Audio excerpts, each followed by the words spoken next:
ಈ ನಿರ್ಲಜ್ಜ ಕಾಂಗ್ರೆಸ್ ಸರ್ಕಾರದ ವಿರುದ್ಧ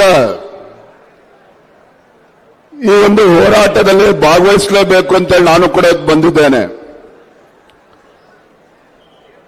ಇವತ್ತು ಬಳ್ಳಾರಿನಲ್ಲಿ ಯಾತಕ್ಕೋಸ್ಕರ ಅಂದ್ರೆ ಬಳ್ಳಾರಿ ನಗರದಲ್ಲಿ ಬಳ್ಳಾರಿ ವೃತ್ತದಲ್ಲಿ ವಾಲ್ಮೀಕಿ ಪ್ರತಿಮೆಯನ್ನ ಕೂರಿಸುವಂತ ನಿಟ್ಟಿನಲ್ಲಿ ಇವತ್ತು ಗಲಾಟೆ ಆಗಿರುವಂತದ್ದು. ನಾನು ವೇದಿಕೆ ಮೂಲಕ ರಾಜ್ಯದ ಮುಖ್ಯಮಂತ್ರಿ ಕೇಳೋದಕ್ಕೆ ಇಚ್ಛಪಡ್ತೇನೆ.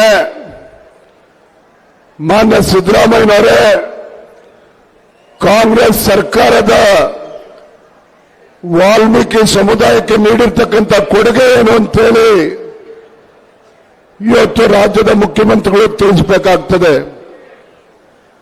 ನನಗೆ ಇವತ್ತು ಸಂತೋಷ ಮತ್ತು ಹೆಮ್ಮೆ ಇದೆ.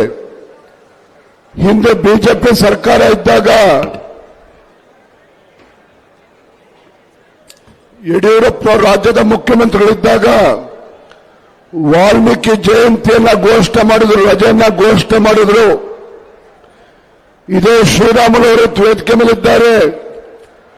ವಾಲ್ಮೀಕಿ ಸಮುದಾಯಕ್ಕೆ ಅನ್ಯಾಯ ಆಗಿದೆ, ಕಾಂಗ್ರೆಸ್ ಸರ್ಕಾರ ಇಷ್ಟು ವರ್ಷ ಆಡಳಿತ ನಡೆಸಿದ್ರು ಸಹ ನಮ್ಮ ಸಮುದಾಯಕ್ಕೆ ನ್ಯಾಯ ಸಿಕ್ಕಿಲ್ಲ ಅಂತೇಳಿ ಯಡಿಯೂರಪ್ಪನವರ ಹತ್ರ ಹೇಳ್ಕೊಂಡಾಗ ವಾಲ್ಮೀಕಿ ಜಯಂತಿಯನ್ನ ಘೋಷಣೆ ಮಾಡಿ ರಜೆಯನ್ನ ಕೊಟ್ಟು ವಾಲ್ಮೀಕಿ ಅಭಿವೃದ್ಧಿ ನಿಗಮವನ್ನು ಕೂಡ ಸ್ಥಾಪನೆ ಮಾಡಿದ್ರು. ಇದೇ ಬಳ್ಳಾರಿ ವೃತ್ತದಲ್ಲಿ ಮಾನ್ಯ ಜನಾರ್ದನ್ ರೆಡ್ಡಿ ಅವರು, ಶ್ರೀರಾಮುಲವರು ಒಟ್ಟಿಗೆ ಸೇರಿ ಆ ವೃತ್ತದಲ್ಲಿ ವಾಲ್ಮೀಕಿ ಪ್ರತಿಭೆಯನ್ನು ಪ್ರತಿಷ್ಠಾಪನೆಯನ್ನು ಕೂಡ ಮಾಡಿದ್ರು. ಅಷ್ಟೇ ಅಲ್ಲ, ಬಸವರಾಜ ಬೊಮ್ಮಾಯಿ ಅವರು ರಾಜ್ಯದ ಮುಖ್ಯಮಂತ್ರಿಗಳಿದ್ದಾಗ ವಾಲ್ಮೀಕಿ ಸಮುದಾಯಕ್ಕೆ ಪರಿಶಿಷ್ಟ ಪಂಗಡಕ್ಕೆ 3% ಇದ್ದಂತ ರಿಸರ್ವೇಶನ್ 7%ಗೆ ಏರಿಸಿದ್ರು. ಮಾನ್ಯ ಸಿದ್ದರಾಮಯ್ಯನವರೇ, ನಿಮ್ಮ ಕೊಡುಗೆ ಏನು ಸಮುದಾಯಕ್ಕೆ? ರಾಜ್ಯಕ್ಕೂ ಕೂಡ ಏನು ಕೊಡುಗೆ ಇಲ್ಲ, ಆ ಸಮುದಾಯಕ್ಕೂ ಕೂಡ ಏನು ಕೊಡುಗೆ ಇಲ್ಲ. ಇವತ್ತು ಮೊಸಳೆ ಕಣ್ಣೀರನ್ನು ಸುರಿಸ್ತಕ್ಕಂಥ ಕೆಲಸ ಇವತ್ತು ಕಾಂಗ್ರೆಸ್ ಪಕ್ಷ ಮಾಡ್ತಾ ಇರುವಂಥದ್ದು. ರಾಜ್ಯದಲ್ಲಿ ಇವತ್ತು ಕಾನೂನು ಸುವ್ಯವಸ್ಥೆ ಸಂಪೂರ್ಣವಾಗಿ ಹದಗೆಟ್ಟಿರುವಂಥದ್ದು. ಯಾವ ರೀತಿ ಯಲ್ಲಾಪುರದಲ್ಲಿ ದಲಿತ ಮಹಿಳೆಯನ್ನ ಬರ್ಬರವಾಗಿ ಕೊಂದಾಗ್ತಕ್ಕಂಥ ಕೆಲಸ ಆಯಿತು, ಅದಕ್ಕೂ ಕೂಡ ಇವತ್ತು ನ್ಯಾಯವನ್ನ ಕೊಡುವಂತ ಕೆಲಸ ಇವತ್ತು ಕಾಂಗ್ರೆಸ್ ಸರ್ಕಾರ ಮಾಡೋದಕ್ಕಾಗಲಿಲ್ಲ. ಮಂಗಳೂರಿನಲ್ಲಿ ಯಾರೊಬ್ಬ ದೇಶದ್ರೋಹಿಗಳ ಕೊಲೆ ಆದ್ರೆ ಅಲ್ಲೋಗಿ 25 ಲಕ್ಷ ರೂಪಾಯಿ ಕೊಟ್ಟು ಬರ್ತಾರೆ ಸಿದ್ದರಾಮಯ್ಯ ಸರ್ಕಾರ. ಆದ್ರೆ ಮಂಗಳೂರಿನಲ್ಲಿ ನಮ್ಮ ಹಿಂದೂ ಕಾರ್ಯಕರ್ತರು ಹತ್ಯೆ ಆದ್ರೆ ₹1 ಪರಿಹಾರ ಕೊಡೋದಿಲ್ಲ ಇವತ್ತು ಕಾಂಗ್ರೆಸ್ ಸರ್ಕಾರ. ಇಂಥ ಒಂದು ಹಿಂದೂ ವಿರೋಧಿ ಕಾಂಗ್ರೆಸ್ ಸರ್ಕಾರ ಇವತ್ತು ರಾಜ್ಯದಲ್ಲಿರುವಂಥದ್ದು.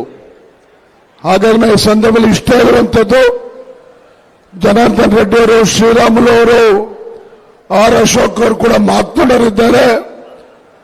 ಇವತ್ತು ರಾಜ್ಯದಲ್ಲಿ ಪೊಲೀಸ್ ಸ್ಟೇಷನ್ ಅಂತಕ್ಕಂಥದ್ದು ಕಾಂಗ್ರೆಸ್ ಕಚೇರಿಗಳಾಗಿರುವಂಥದ್ದು. ಪೊಲೀಸ್ ಸ್ಟೇಷನ್ ಮತ್ತು ಕಾಂಗ್ರೆಸ್ ಕಚೇರಿಗಳಾಗಿರುವಂಥದ್ದು. ಹಾಗಾಗಿನೇ ಇವತ್ತು ದೇಶದ್ರೋಹಿಗಳು, ಕೊಲೆಗಡಕರು ಅಟ್ಟಹಾಸದಿಂದ ಮರಿತಾ ಇದ್ದಾರೆ. ಇವ್ರಿಗೆ ತಕ್ಕ ಪಾಠವನ್ನು ಕಲಿಸುವಂತ ಕೆಲಸ ನಾವು ಮಾಡಬೇಕಾಗಿದೆ. ನಾನು ಇವತ್ತು ಪತ್ರಿಕೆಯಲ್ಲಿ ಜನಾರ್ದನ್ ರೆಡ್ಡಿ ಅವರ ಪಾದಯಾತ್ರೆ ಬಗ್ಗೆ ಉಲ್ಲೇಖ ಆಗಿತ್ತು.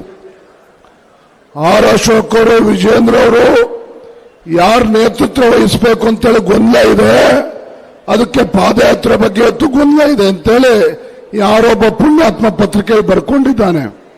ನಾನು ವೇದಿಕೆ ಮೂಲಕ ಸ್ಪಷ್ಟಪಡಿಸ್ತೇನೆ, ಶ್ರೀರಾಮುಲು, ಜನಾರ್ದನ್ ರೆಡ್ಡಿ ಅವರು ಏನು ಪಾದಯಾತ್ರೆ ಅಂತೇಳಿ ಆಲೋಚನೆ ಮಾಡಿದ್ದಾರೆ. ನಮ್ಮ ಯಾರ್ದು ಕೂಡ ವಿರೋಧ ಇಲ್ಲ. ನಮ್ಮ ಕೋರ್ ಕಮಿಟಿ ಸದಸ್ಯರು ಏನು ಅಭಿಪ್ರಾಯ ಪಟ್ಟಿದ್ದಾರೆ ಅದೆಲ್ಲವನ್ನೂ ಕೂಡ ನಮ್ಮ ಕೇಂದ್ರದ ವರಿಷ್ಠರಿಗೆ ತಿಳಿಸಿದ್ದೇನೆ. ಮುಂದೆ ಬರ್ತಕ್ಕಂಥ ದಿನಗಳಲ್ಲಿ ಯಾವತ್ತು ಯಾವ ರೀತಿ ಹೋರಾಟ ಮಾಡಬೇಕು, ಎಲ್ಲಿಂದ ಪಾದಯಾತ್ರೆ ಮಾಡಬೇಕು, ಕೇಂದ್ರದ ನಮ್ಮ ನಾಯಕರ ಸೂಚನೆ ಮೇರೆಗೆ ಮುಂದೆ ಹೋರಾಟವನ್ನ ಪ್ಲಾನ್ ಮಾಡ್ತೇವೆ ಅನ್ನೋ ಮಾತನ್ನ ಈ ಸಂದರ್ಭದಲ್ಲಿ ಹೇಳ್ತಾ